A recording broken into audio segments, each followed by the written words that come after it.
चुनाव से पहले गोवा बीजेपी में बड़ी बगावत की खबर है। पूर्व सीएम मनोहर पर्रिकर के बेटे ने बगावत की है। पणजी सीट से निर्दलीय चुनाव लड़ेंगे उत्पल पर्रिकर। पूर्व सीएम मनोहर पर्रिकर के बेटे उत्पल पर्रिकर, उनके द्वारा बगावत, गोवा बीजेपी में बड़ी बगावत के तौर पर इसे देखा जा रहा है। वो कह रहे हैं कि मैं इंडिपेंडेंट चुनाव लड़ूंगा, निर्दलीय चुनाव लड़ूंगा।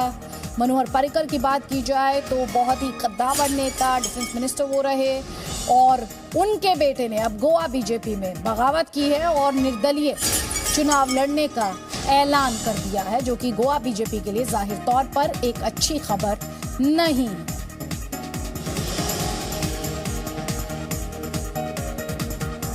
उत्पल पर्रिकर पणजी से निर्दलीय चुनाव लड़ने की बात कह रहे हैं। गोवा बीजेपी के लिए ये अच्छी खबर नहीं। बगावत गोवा बीजेपी में मनोहर पर्रिकर के बेटे उत्पल पर्रिकर कह रहे हैं पणजी से वो इंडिपेंडेंट चुनाव लड़ेंगे। I tried my best even during last election and this election to convince my party that I enjoy not only support of all the workers who have built this party for last 30 years, who have toiled with my father to build this party in Panaji.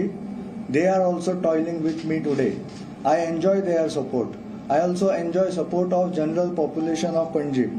In spite of that, for some reason, I am not able to get the candidature of Panaji constituency.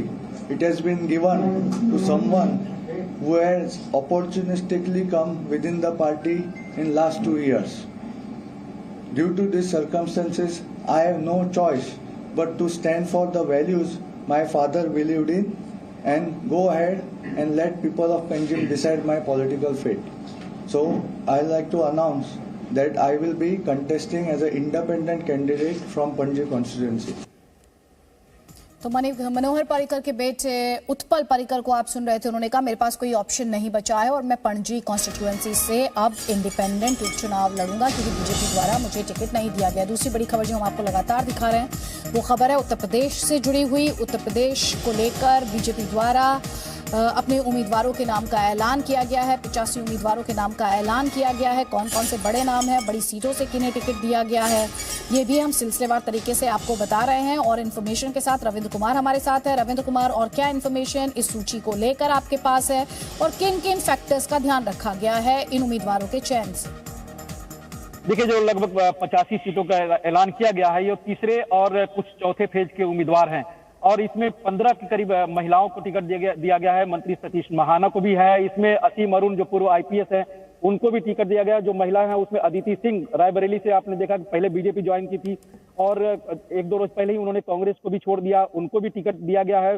Hariom Yadav जो मुलायम सिंह यादव के समधी है उनको भी ticket मिला है। तो रामवीर उपाध्याय को इसमें टिकट दिया गया है। तो कहीं ना कहीं बीजेपी ने जो पार्टी में शामिल हुए जो कद्दावर नेता अपने क्षेत्र में महारथ जिनको हासिल है, जनाधार है, उनको भी टिकट दिया है। और इसमें जो पहले और दूसरे सूची में आपने देखा कि महिलाओं हो, चाहे ओबीसी हो, एसटी हो, अपर कास्ट हो, सभी जातीय समीकरण को और सामाजिक समीकरण को भी ध्यान रखा गया था। उसी तरह से इस जो लिस्ट जारी हुआ है इसमें भी कहीं ना कहीं सभी समीकरणों का ध्यान रखा गया। और दीदी, एक बात बता दो कि ये लिस्ट इतनी देरी से क्यों हो रही है, क्योंकि पार्टी और लगभग समाजवादी पार्टी का भी आप देख रही है कि उनकी भी यही रणनीति है कि अंतिम क्षणों में उम्मीदवारों की सूची जारी की जाए, जिससे कि जिनको टिकट नहीं मिल रहा है वो कहीं ना कहीं दूसरी पार्टी में चले जाए और उनके लिए मुश्किल खड़ी कर दे। तो कहीं ना कहीं ये सोची समझी रणनीति के तहत बीजेपी ने आज जो बड़ी लिस्ट जारी की है। इसके पहले आपने देखा कि 2 और 1 2 तरह की सूची जारी हुई थी पहली लिस्ट के बाद, जिसमें 1 नाम था, फिर 2 नाम थे। तो कहीं ना कहीं आज जो बड़ी नाम हुए हैं तो बड़ी सूची जारी हुई है। तो इसी को ध्यान में रखते हुए सभी समीकरणों को ध्यान रविंद्र जी आपको रोकेंगे, रविंद्र कुमार आपको यहाँ पर रोकेंगे। स्वतंत्र देव सिंह पत्रकारों से बात कर रहे हैं। और बिंद समय संत कुमार के आदरणीय मोदी जी, योगी जी के हाथों को मजबूत करने के लिए आप पार्टी का समर्थन करना चाहते हैं, पार्टी के साथ काम करना चाहते हैं जुड़कर, मैं आप सबका हृदय से स्वागत करता हूं।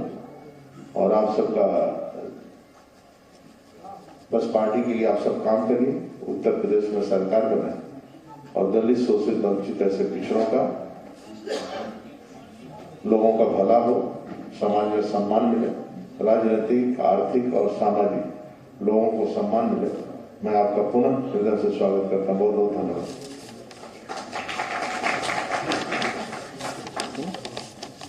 चला जी।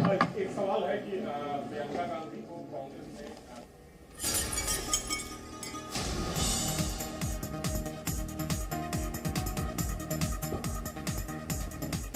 तो बीजेपी द्वारा 85 उम्मीदवारों के नाम का ऐलान किया गया है। मेरे सहयोगी रविंद्र को आपने सुना। जाहिर तौर पर एक सोची समझी रणनीति के तहत लास्ट मिनट पर नामों का ऐलान किया जा रहा है ताकि जो बागी जिन्हें टिकट ना मिल पाए वो ज्यादा दिक्कतें पार्टी के लिए ना बढ़ा पाए। इस सोची समझी रणनीति के तहत पार्टी आगे बढ़ रही है। Presenting B News app available on Google Play and App Store. Download it now.